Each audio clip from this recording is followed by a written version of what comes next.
Hello and welcome to podcast number 22 from the Self-Publishing Formula. Two writers, one just starting out, the other a bestseller. Join James Blatch and Mark Dawson and their amazing guests as they discuss how you can make a living telling stories. There's never been a better time to be a writer.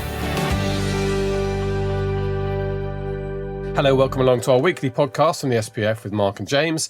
And we are wilting, Mark, aren't we? Because it's almost 28 degrees in the UK, which... Yeah, it's great. No, it was quite warm yesterday, and this week is apparently going to be very, very hot. So by our standards, anything over 20 is kind of hot. Anything over 25, you're starting to get into heat wave territory. Yeah, I played cricket yesterday in a wide open field with no shade, and people were wilting several Lords, hours. James? It wasn't Lords, unfortunately. There's plenty of shade at Lords. I could stand in front of the stands, but the kind of grounds I play on don't have stands.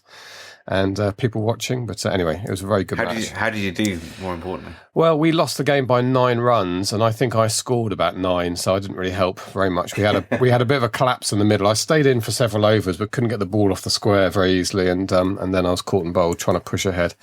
That's a story of my cricket life. Yeah, so it's a heat wave in the UK, and by I say heat wave, it's just like normal sun for anybody else in the world, but it's enough for us. We have decided, we've had a lot of interviews this year, and we are going to, from time to time, break away from that format and talk a little bit in more detail, something that's pertinent and specific to authors. And we always want, of course, each podcast episode to be of value to authors. So what we're doing today is we're going to talk specifically about paid advertising.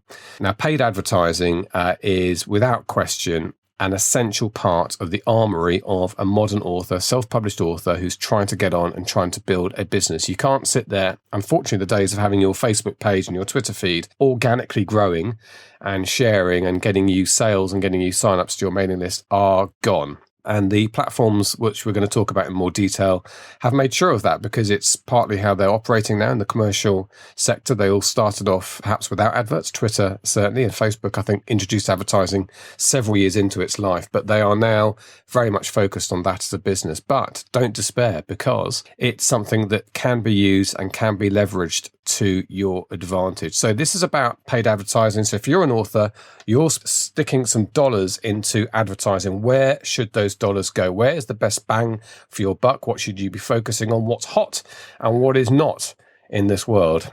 That pretty much sums it up. So we're going to look at some of the ones that you'd expect. So Facebook is the advertising platform that I'm best known for. It's obviously I've got a course on that, but we'll be completely frank and open about what's working, what isn't working with Facebook right now.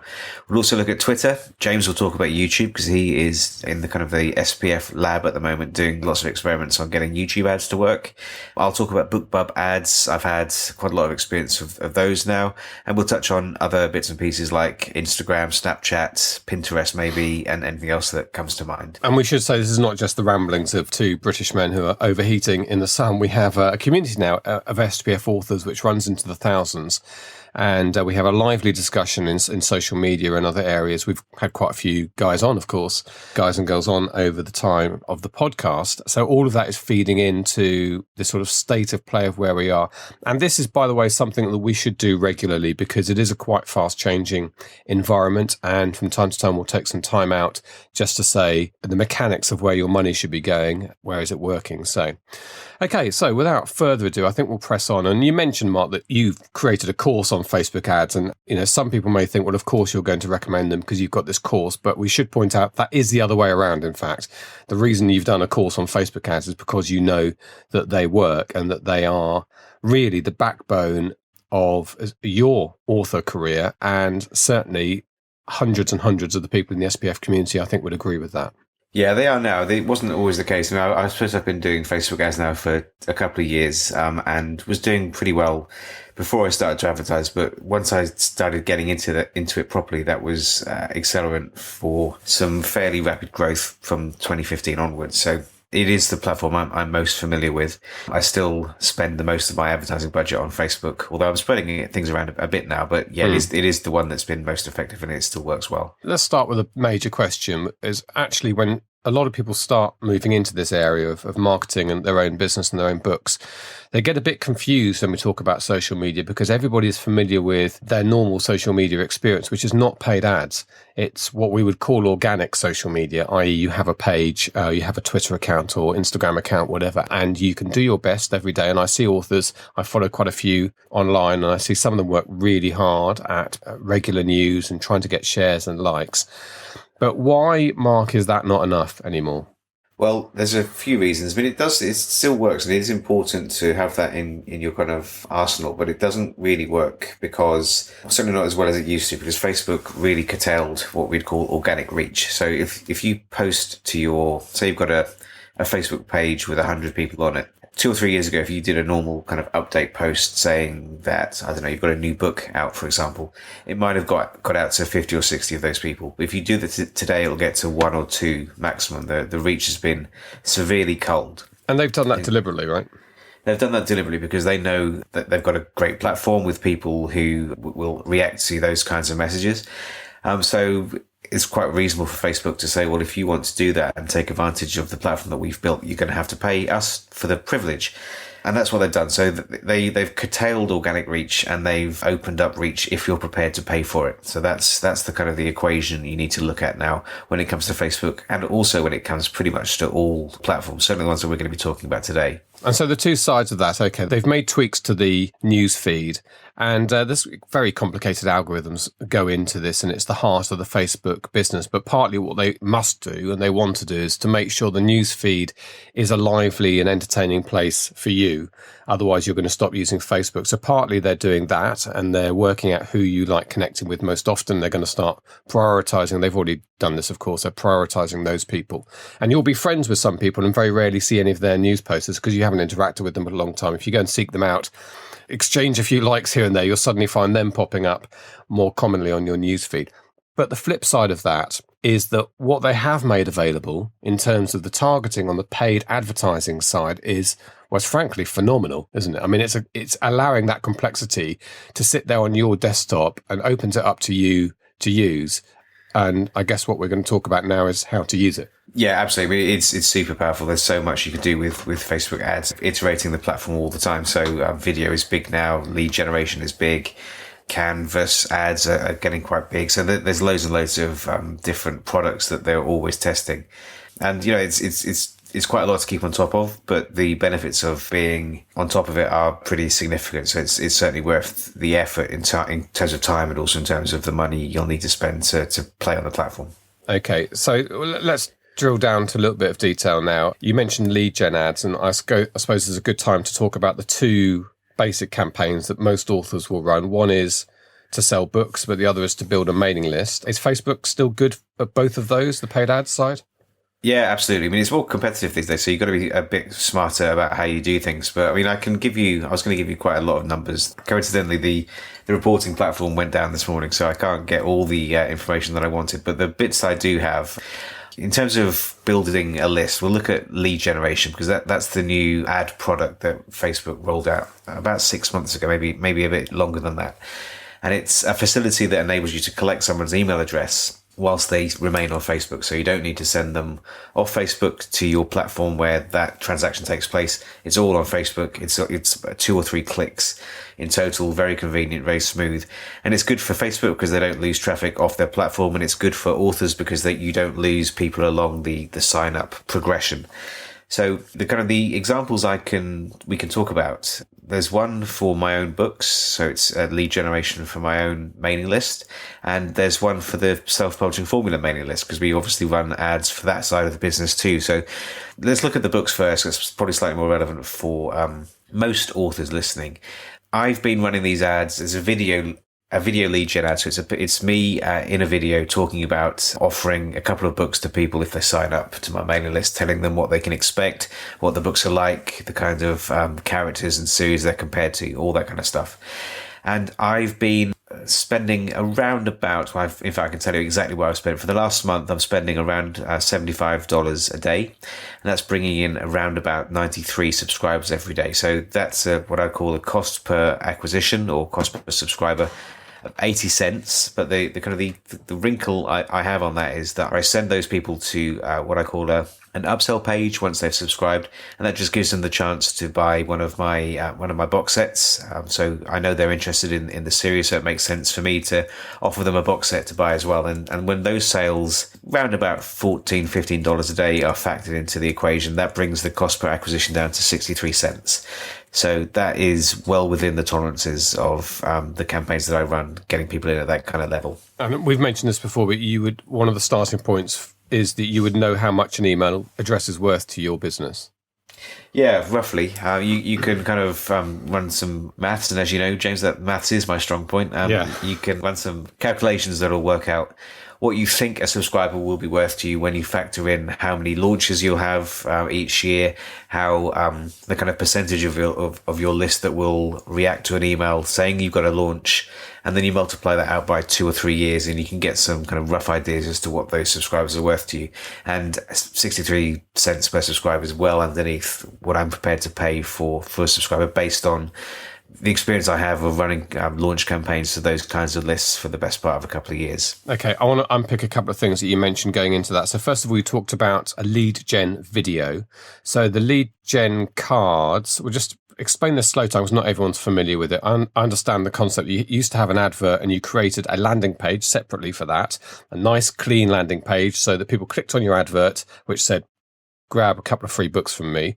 They went to your landing page, which had not much else on it apart from just tell me where to send the books, and you got their email address. Lead gen cuts out the landing page bit, right? So you click on the lead gen and Facebook automatically grabs their email address and gives that to you without them having to go through the landing page step. Is that correct? Yeah, pretty much. Yeah. So if you imagine browsing on your phone or your computer or your tablet on Facebook, and you'll see in the feed of a video will start playing automatically. If you tap it, you'll see the sound as well. If you then tap the sign up button or you engage with the ad when the video stops playing, it will open up a pop up on Facebook that will just say, if you want to sign up and get these books, we'll pass your email address on to this advertiser. If you're okay with that, click yes. Most people do, and that just means that the email address is available to me. I automate the collection of that email address with a piece of software called Zapier. There are other ways of doing that. And then that email address and all the other ones that sign up are automatically put into a separate list in my MailChimp account. And then everything is automated from that step. Once the ad runs, I don't need to do anything. It's all taken care of. Have you switched over completely to lead gen, or are you still using the landing page? Not completely, because I also run another campaign on Facebook, and the objective for that is to get as many video views as possible. Because Facebook loves video right now, you can get views of your video at 1 or 2 cents per view, usually about 1 cent per view. So I spend maybe $15 or $20 a day on those videos, because there's 2 purposes being achieved there. Number one, it's increasing people's awareness of my books within the communities that I'm targeting. So fans of certain writers will see that video quite a bit. And also, by clicking on the ad, I'll send people over to the landing page. So it means I probably get another 20 subscribers a day just coming in from that campaign too. Okay. The other thing that you mentioned was the upsell thing. So just again to flesh that out a little bit, this is the would you like flies with that? Would you like fries with that? You will get flies today because it's too hot. Option. So this is basically at the same time as grabbing their email address, they get an email. Presumably it's the first email they get, is it? No, it's not an email. So once they sign up, the first page, if they go through the lead gen route, Facebook gives you a chance to give them a link to click on to at the end of the process. So I'll send them to that page where they can buy the box sets. If they're going the other way, MailChimp typically, and all the other email service providers do this too. You can instead of kind of the default "thank you for joining my list" page that they're served with, you can send them to one of your own web pages. So I send them to one on my site that just is quite carefully designed to make it obvious that they can get a bargain by buying either or both of the box sets that I've got available. Yeah. Okay. And so let me pick up again with Facebook before we move on to any other platforms. This is mailing list building at the moment. In terms of sales, how does that work? Obviously, you don't use lead gen ads for sales. You're directing people presumably to your Amazon page. Well, let's just scroll back before we go on to sales. Okay. There's one more thing, especially for people who are doing non-fiction. So we obviously run lead gen ads for self-publishing formula when we've got courses to sell. And one of the things we're working on at the moment is a much more entry-level course, which we're calling at the moment Self-Publishing Formula 101. So we're advertising quite extensively right now because we're looking for beta testers for the course. So people will be getting the course for free in return for providing feedback. We're advertising for that and we're using lead gen to do that. And that's number one, it's getting us potential beta testers, and it's also building a list for us for when we're ready to launch this course. And we've been running what I call a static image lead gen. So it's not a video, it's just a fairly bright yellow graphic that we designed that says authors wanted, and then there's a little bit of text that just says what the deal is. And we've been running those for about a week, I think, perhaps 10 days. And we've added about maybe 2,500 new subscribers to our lists have come in through that ad. And the cost of adding them has been well under $1 a time. So in some days it's been like 20 cents per lead, which is ridiculously cheap. And that compares with when we're doing the ads for the last Facebook ads course. I think our kind of cost per acquisition was around about between $250 and $350, something like that. So very, very much cheaper at the moment than it was then. So that's been great. But just on that last campaign, I know people are interested in numbers. For the last campaign we run for the Facebook ads course, over the course of that ads campaign, and this is going to be a big number, so I don't want people to kind of fall off their chairs. You don't need to spend this much when you're starting, because we didn't when we started doing the course. We spent $30,874, so $30,874, but that generated just over $91,000. So that's a return on investment of 196%. So for those people who say that Facebook ads don't work, they really do work, and that's been a pretty good example of that for us.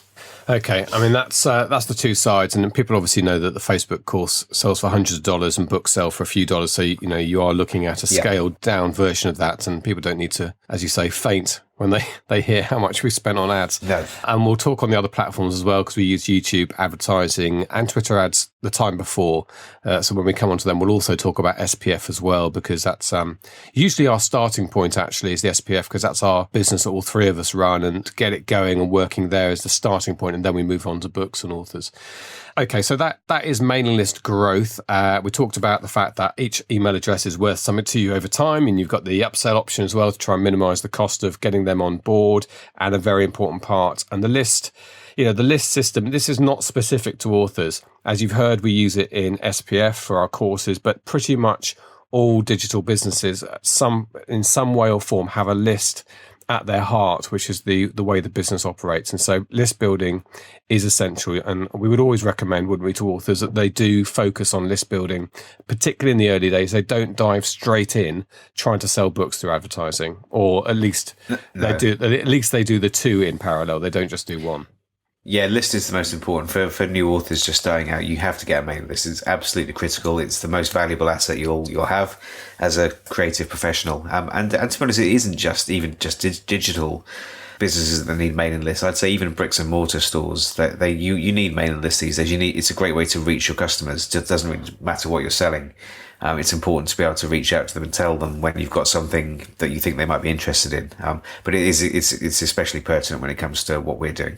Okay, so that's mailing list building, and we always talk about mailing list building as being the single most important thing that authors do when they start out. You don't simply start an advertising campaign for sales, because as we've mentioned before, whatever your business is online, it tends to revolve around a list. That's how digital businesses work, and authors are no different from that. So having your list is a really critical part of having a successful author career, self-published author career. So we definitely talk about mailing list building as being the first step, but then ultimately that is all about selling books. So let's now talk about advertising using the Facebook platform for book sales. Is that working for you at the moment, Mark? Yeah, absolutely. So it's something that I do every day too. I would have told you exactly how much I was spending right now, but as I said, the platform isn't reporting right now, so it's probably a couple of $100 a day at the moment. I'm spending on ads to sell books, and I suppose it's fair to say it's fluctuating a little bit at the moment. So occasionally it will return a negative investment. So that means I'm not making an immediate return on the ad spend. Although there is of course, a benefit to advertising. Just advertising in itself is a benefit to you down the road. But generally speaking, most days it's a positive return. So between maybe 20 and 30% return. The thing to say about this, for me, specifically, and I'm able to compare my experiences with students in the Facebook group for the course, is that I've spent probably $250,000 on Facebook ads over the course of the last couple of years.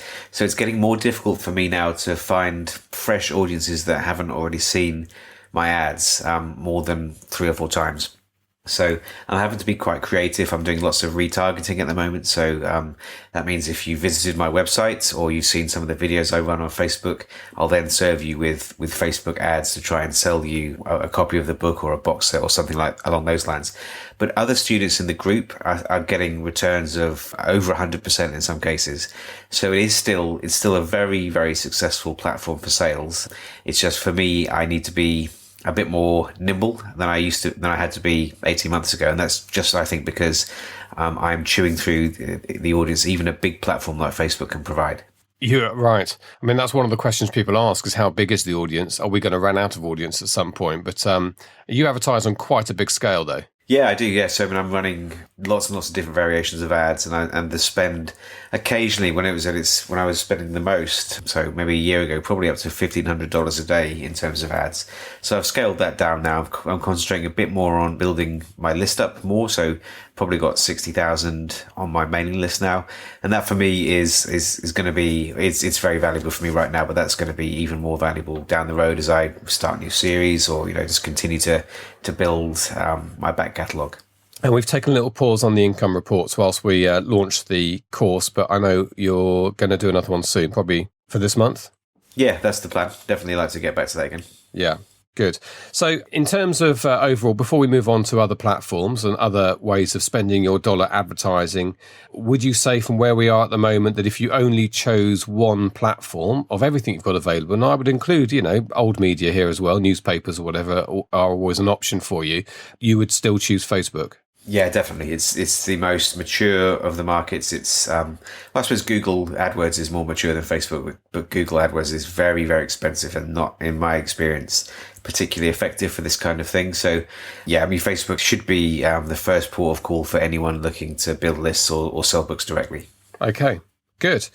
Well, it's good to know that Facebook's still working and it's still providing a career for you, and definitely something that we advocate for other people. So if you've got one thing that you want to crack over the next 12 months or so of your career, is probably Facebook ads. Well, let's move on to one or two of the other platforms. So Twitter took a similar journey to Facebook in that it established itself. It had this rather unique, well, it's USP, I suppose, to use the word unique twice, is that it restrains you to 140 characters, and some people sort of poo-pooed it when it came on. Britain's Prime Minister famously called people twats for using Twitter in a radio interview. But actually, as a social media platform, I quite like Twitter. It's one of my favourite ones just to browse. I can lose myself and waste time on that for quite a long time. And then they introduced ads. And the ads at first felt a little bit intrusive when they first started popping up in your line, like they often do, but actually mixed in with the photographs, which are part of the news feed now in Twitter, or Twitter stream, I should say. I think the adverts are fitting in very nicely. And actually, you can see some companies have really cracked it and they understand how it works. Others haven't so much. So we looked into it for authors, and we created a mini course that goes along with the main course that Mark uses. We've had quite a lot of experience of Twitter ads now. I think I would say from the top, before we get into some of the specifics, that Twitter ads don't work as effectively and as well as Facebook ads, but you can get them working for you, and you can certainly get them building your mailing list. And one of the things I would say about Twitter ads, and we've noticed this with both the SPF campaigns and the author campaigns, is that the quality of leads is not as good as the quality of leads you get through Facebook. Now, I can't exactly explain to you why. I suspect it's because Twitter is a slightly more dynamic experience. Things flash past you very quickly. It's a very easy click on something to go through and explore a little bit more, like, for instance, a lead card, which I'll come on to in a moment.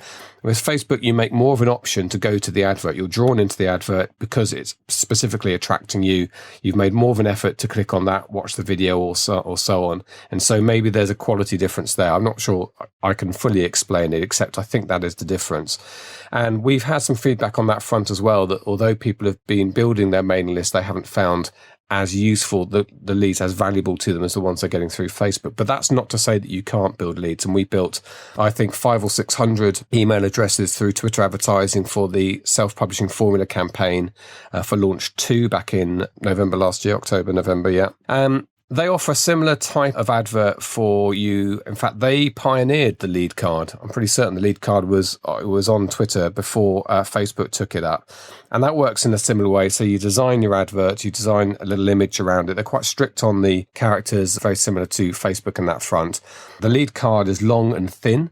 And once clicked on, you get another confirmation click to go through, and then that's it. Twitter has captured your email address, and you can either have that automated through to your MailChimp campaign. We don't even need a third party to do that, which Twitter seems to work pretty well. Or you can export them, or you can do both, actually. You can export them directly from Twitter into in CSV format and do what you want with them. And the targeting, again, pretty similar to Facebook, I would say. You've got all the usual demographics and then quite a good range of interests. Certainly now that I'm moving into the AdWords campaigns, which we'll talk about in a minute, I think the interests and the keywords campaigns in Twitter actually are better in terms of selection. And I was able to really focus our Twitter ads down to a very specific audience where we were getting a good return on our rates. So the SPF, I'm trying to remember now, the SPF campaigns, I think we were buying leads at about £3.50 to £4.50, which is highish for SPF. And when we ran it for your author campaigns, I got variable. Definitely, some days were better than others, but I was buying leads for your books campaigns as low as 25 cents and then more typically around the 35 cents mark, and then occasionally a little bit more, but overall probably about 35 cents. And that's a good price to buy leads as long as they do turn out to be in the long run healthy leads for you. That is a pretty competitive price. You can hit that with Facebook too, of course, but that is, I'd be very happy with that as going forwards. And the other thing to say about Twitter is, I think as an advertising platform, it's slightly, as Mark says, less mature than Facebook. It is evolving and they're coming up with new ways of doing things. Video ads were in their infancy, still are really in their infancy with Twitter.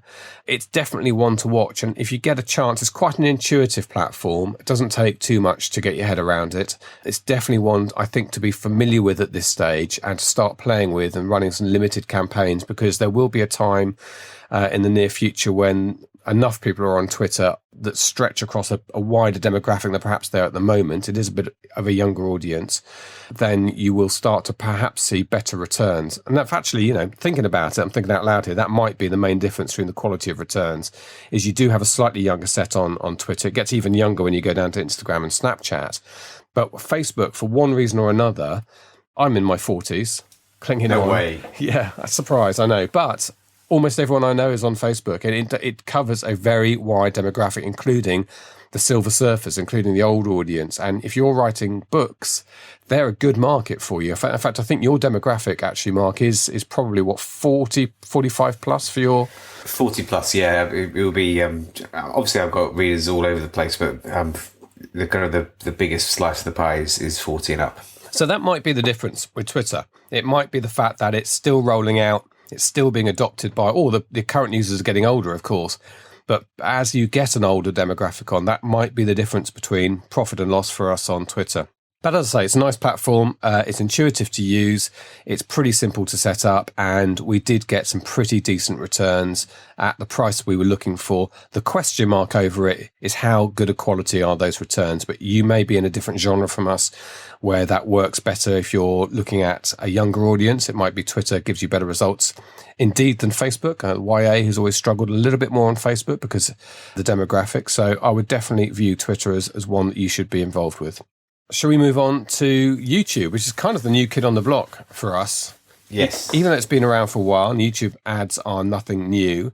And YouTube's a very exciting area because the people who know a lot about digital advertising and work in this space, they are all raving about YouTube at the moment. They're talking about it being the wildest part of the Wild West, in that not that many people are actually using it. I think I saw a stat that 7% of US businesses have a proper presence on YouTube, i.e. that they update their presence on YouTube and simply create an account at some point. And that's a very low figure, which means that there is definitely scope for getting in there, getting it right, and making hay while the sun shines. And we got involved with SPF, which we do first, of course, to examine the platform to make sure it works for our business. And after an initial shaky start, as always with these things, but spent a few dollars trying to get it going, it really started working. And what I had a funny transition between hating the AdWords platform because it is very complicated, and now loving it because I realized that complexity is actually its golden goose. It's what you can use to find your profit. Once you start presenting, you choose how you present the data to you in AdWords. Once you've got it skewed around conversions, for instance, for this building, it all makes sense. And where are we now? I mean, I'm just having a look because we're running sort of low level campaigns at the moment in between launches. If I look over the last 14 days on the AdWords platform, I can see we've bought 134 leads via YouTube at £2.55 each. On the graph in front of me, I can see that on one of those days, I bought 17 leads at £1.21, which is pretty good. Last Monday was very good. And then on another day, we got 3 at £6.54. So that was Sunday. So there is some variation there. But if I go back, the average over 14 days, £2.55 for 134 leads, that is an active, profitable working campaign for us. And the difference perhaps between Twitter ads and YouTube ads is these leads are of value to us. Yeah, they are. So I do have some numbers on that. So the last launch for the last ads course launch, which was in June this year, we spent $4,165 and that generated $5,993. So that's a return on investment of 44%. So not quite as punchy as Facebook was, but still very effective and well worth doing. And there are some clever things with YouTube ads. If you do them properly, you can really get your cost down.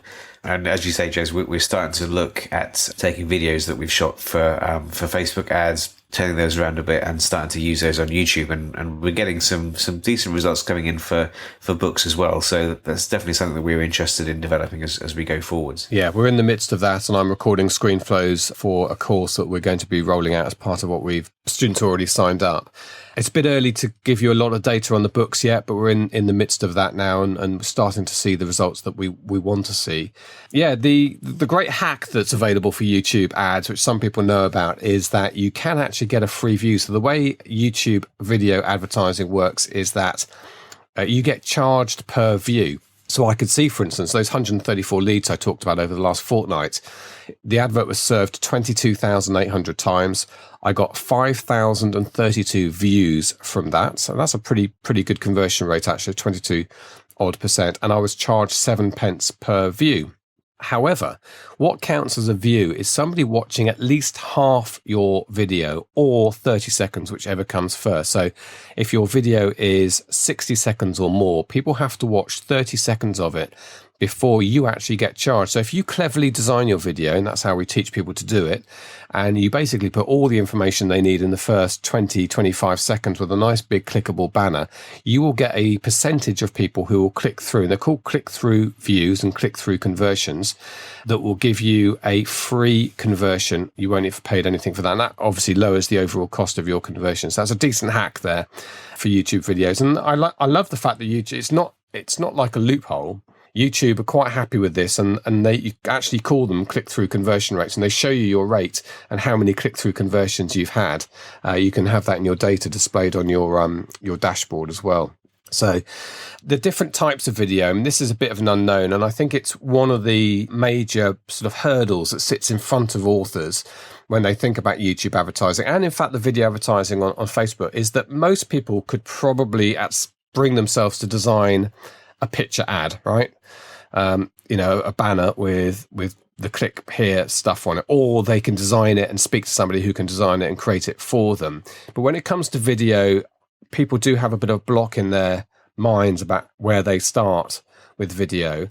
The good news, and I come from a professional video background where we talk a lot about using graphics and music and all very whizzy. But what YouTube has shown is actually somebody talking to screen is one of the best ways you can connect with your audience, is most likely to get people drawn in to listen to you. And you can record that on an iPhone. You can record that with a cheap microphone, a £34 microphone, $40 microphone you could plug into your iPhone, which will give you the extra bit of sound quality, which is very necessary. But apart from that, you could walk around in the park recording your piece to camera. You could do it in your garden. You can do it in your kitchen with a little bit of normal, natural lighting. And you've got a video there. And you've done a few of these now, Mark, haven't you? And I think by your own admission, it's not necessarily your comfort zone, recording videos, but you've got involved, you've got stuck in and produced quite a few. Yeah, it's just it's one of those things that you get more comfortable the more you do it. So I've done lots now, and you can get kind of clever little things like auto cues that you can run from your iPad. That works very well. That gives me a bit of comfort to know that I don't need to memorize scripts, and I can riff off things a little bit, knowing that I can go back to the script if I need to. It is it's one of those things that authors tend to be reasonably introspective people, and I think the idea of putting yourself in a video is something that can bother some people. It doesn't bother me anymore. It's just something that I need to get better at. So it's just practice. Practice makes perfect, and the more you do it, the better you get. So YouTube it does have that slight hurdle of video advertising, but I have noticed there's been some creative ways of getting around this. One of our students used a company in the Far East to produce her video. So she designed it, told them what she wanted, and then there was a bit of backwards and forwards revising it to getting it quite right. And she paid something ludicrous, like $40 for that video, which is a very low rate for a video. So if these companies and these people are popping up, there's a service called peopleperhour.com in the UK, which we use. We find editors and people who do small jobs quite cheaply for you. And that does suddenly open up this area of content creation, which might be a bit of a block to you. And definitely YouTube advertising. AdWords is not intuitive. I'll tell you right from the beginning, it's fiddly. And most of my screen flows I'm producing for this course is just getting things set up in the first place, which were a little bit painful. But once you're through that and looking at the results and the data, you get into it and you can certainly use it to your advantage. In fact, those figures you gave, Mark, I'll dispute that. Not dispute it. You're absolutely right in terms of that $5,000 that we spent. But you've got to remember that I wasted several $1,000s getting it working. So really, I would say I've spent £1,839 on the campaign that produced 722 email addresses. So that's about $2,500. So what did you say we made on that? Yeah, that's true. So we generated 5,993. So yeah, I think that's you could probably double the return. Yeah. So I think once you've got through, if you hopefully you do a course like ours or somebody else's, and you can follow and not make the mistakes that we made at the beginning of trying to get things working.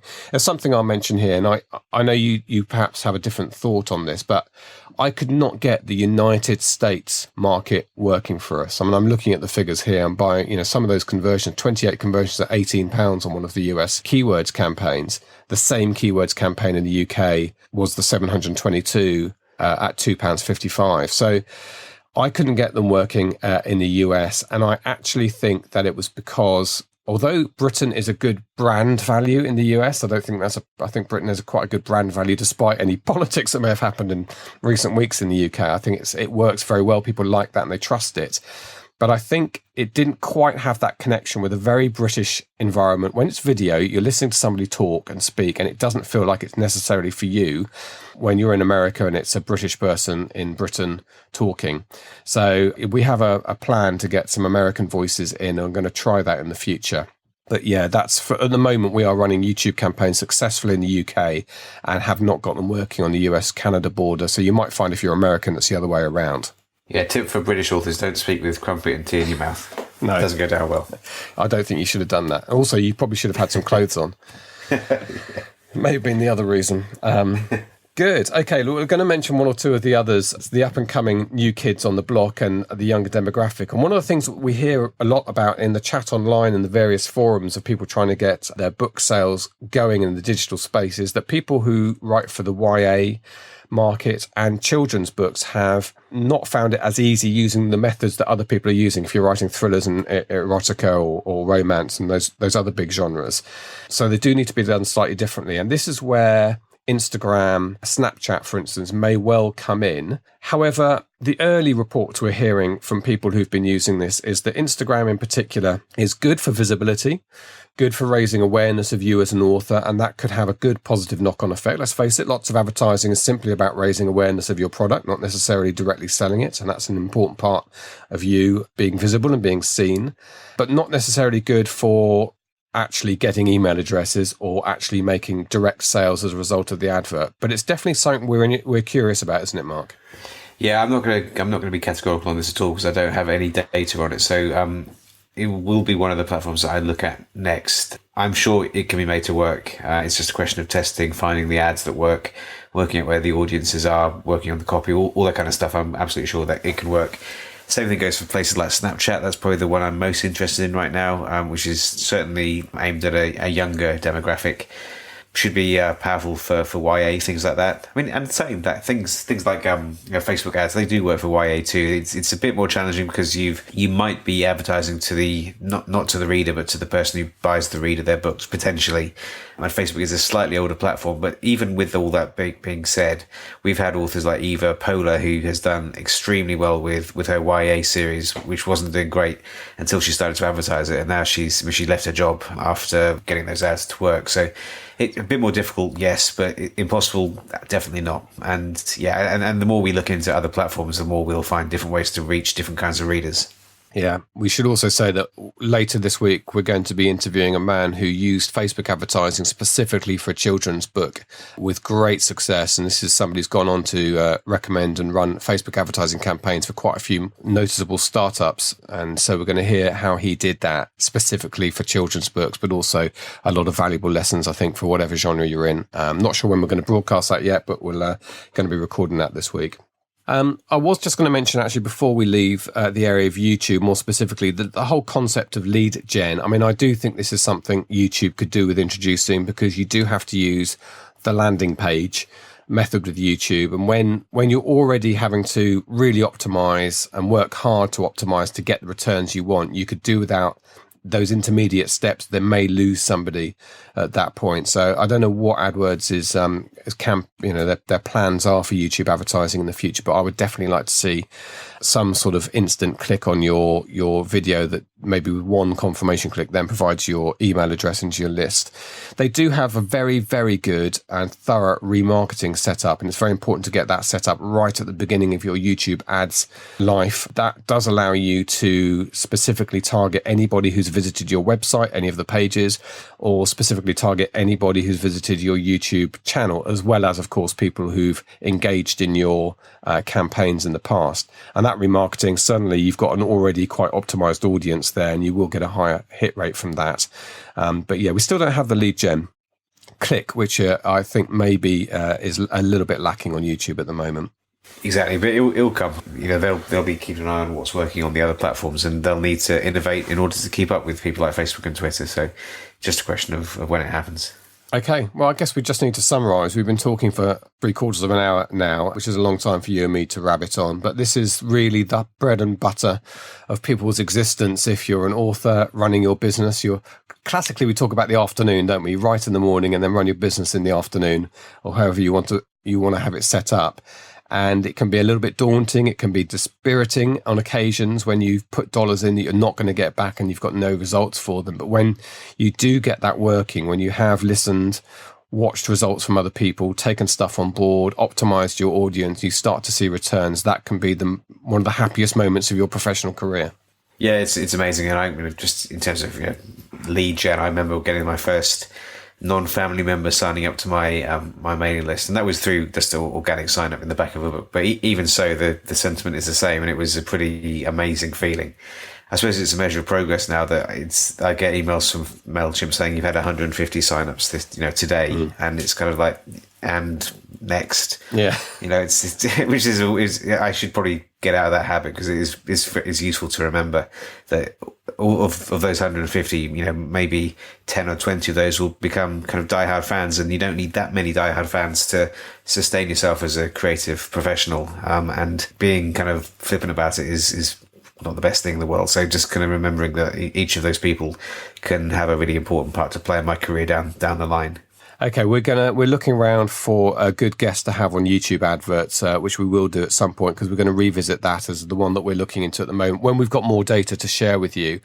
And the other thing to remember, I think I'll just leave you with this, is that you should remember that the platforms are changing. The demographics, the people on, who mentioned earlier, the people on these social media platforms is changing all the time. They're getting new signups every day by the tens of thousands in your area and by the millions globally. Not every day millions, but across the weeks. And that means that what used to not work for you may be working for you in the next few weeks. So always keep in touch with them, and always keep yourself as familiar as possible with the platforms to take advantage when they start working for your genre. Yeah, exactly. And before we wrap up, one thing I mentioned this earlier, we are doing a new, in the process of doing a new course, much more basic than the Facebook ads course. And there is a waiting list right now, and we're selecting, or I'm going to select some beta testers to get the course for free once it's been recorded. And I don't remember off the top of my head what the landing page is for that, but if you go to selfpublishingformula.com and then click through to courses at the top, you can click a nice yellow banner that will give you the chance to sign up to the mailing list and get updates on the course. So yeah, selfpublishingformula.com, and then just look at the courses tab across the top.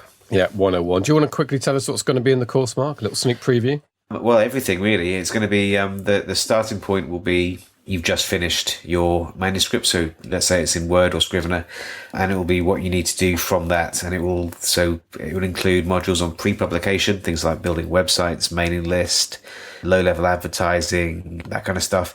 Then it'll be tactics when you've got one book to sell, tactics when you've got two books to sell, because everything changes, and then when you've got 3 or more books. So yeah, it's going to be big. It's likely to be the course that I was going to do before we did the Facebook ads course, because I've got a bit more experience now in doing courses. People are very keen to get this, and I'm actually quite keen to record it. It's kind of been unfinished business for the last 18 months or so I'm looking forward to getting into that. Setting yourself up for commercial success as a writer. Yep, that's it. Brilliant. Thank you very much indeed, Mark. You can go back into the garden. You can use your hot tub about 11 o'clock tonight when things have finally cooled down. No, I had to go about 10 o'clock last night, and I almost melted. So I'm going to have a beer and have a drink in the garden. Excellent. See you later. You've been listening to the Self-Publishing Formula podcast. Visit us at selfpublishingformula.com for more information, show notes, and links on today's topics. You can also sign up for our free video series on using Facebook ads to grow your mailing list. If you've enjoyed the show, please consider leaving us a review on iTunes. We'll see you next time.